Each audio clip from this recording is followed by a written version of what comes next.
വിദ്വേഷ പരാമർശത്തിൽ തമിഴ് ജനതയോട് മാപ്പ് പറഞ്ഞ കേന്ദ്രമന്ത്രി ശോഭ കരന്തലജെ തമിഴ്നാട്ടുകാർ ബംഗളൂരുവിൽ സ്ഫോടനം നടത്തുന്നുവെന്ന പ്രസ്താവനയായിരുന്നു വിവാദമായത്. മലയാളികൾ കർണാടകയിലെത്തി ആസിഡാക്രമണം നടത്തുന്നുവെന്ന പ്രസ്താവന ശോഭ കരന്തലജെ പിൻവലിച്ചിട്ടില്ല. കേരളത്തിനെതിരായ പരാമർശം പിൻവലിച്ചില്ലെങ്കിൽ തെരഞ്ഞെടുപ്പ് കമ്മീഷനെ സമീപിക്കുമെന്ന് പ്രതിപക്ഷ നേതാവ് വി ഡി സതീശൻ അറിയിച്ചു. അതിനിടെ മധുര സ്വദേശിയുടെ പരാതിയിൽ ശോഭ കരന്തലജയ്ക്കെതിരെ കേസെടുത്തു. മനേഷ് മൂർത്തി ചെന്നൈയിൽ നിന്ന്. മനേഷ്, വിവരങ്ങൾ.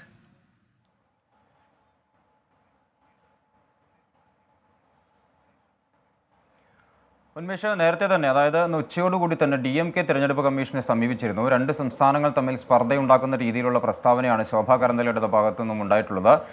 അതിനെതിരെ നടപടി സ്വീകരിക്കണമെന്ന് ആവശ്യപ്പെട്ടുകൊണ്ട് ഇലക്ഷൻ കമ്മീഷനെ സമീപിച്ചിട്ടുണ്ട് DMK. അതിന് പിന്നാലെയാണ് ഇപ്പോൾ മധുര പോലീസ് സ്റ്റേഷനിൽ ഒരു പരാതി എത്തുന്നത്.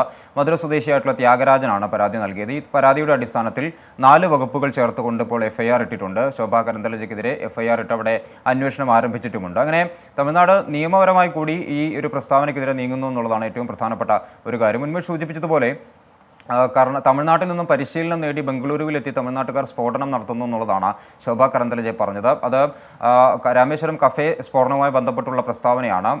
ഈ രാമേശ്വരം കഫേ സ്ഫോടനത്തിലെ പ്രതി തമിഴ്നാട്ടിലെ കൃഷ്ണഗിരി വനമേഖലയിൽ നിന്നാണ് പരിശീലനം നേടിയത് എന്നുള്ള ആരോപണം എന്തായാലും അവർ ഉന്നയിക്കുന്നുണ്ട്.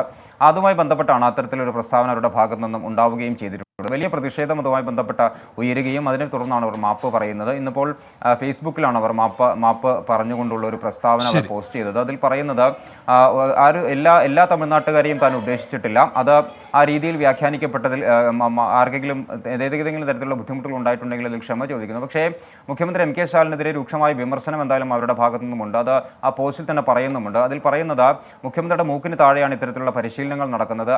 അഡ്ജസ്റ്റ്മെന്റ് രാഷ്ട്രീയം നടത്തുമ്പോൾ സ്വാഭാവികമായും ഈ രീതിയിലുള്ള തീവ്രവാദ പ്രവർത്തനങ്ങൾ കൂടി ഉണ്ടാകുമെന്നുള്ളൊരു ആരോപണവും കൂടി എന്തായാലും ശോഭയുടെ ഭാഗത്തു നിന്നും ഉണ്ടാകുന്നുണ്ട്. പക്ഷേ കേരളത്തിനെതിരായിട്ടുള്ള പരാമർശം, കേരളത്തിലെ ജനങ്ങൾ കർണാടകയിലെത്തി ആസിഡ് ആക്രമണം നടത്തുന്നു എന്നുള്ള പരാമർശം എന്തായാലും പിൻവലിക്കുകയോ അതിൽ ഖേദം പ്രകടിപ്പിക്കുകയോ ചെയ്തിട്ടില്ല. മനേഷ് മൂർത്തി, ചെന്നൈയിൽ നിന്ന്.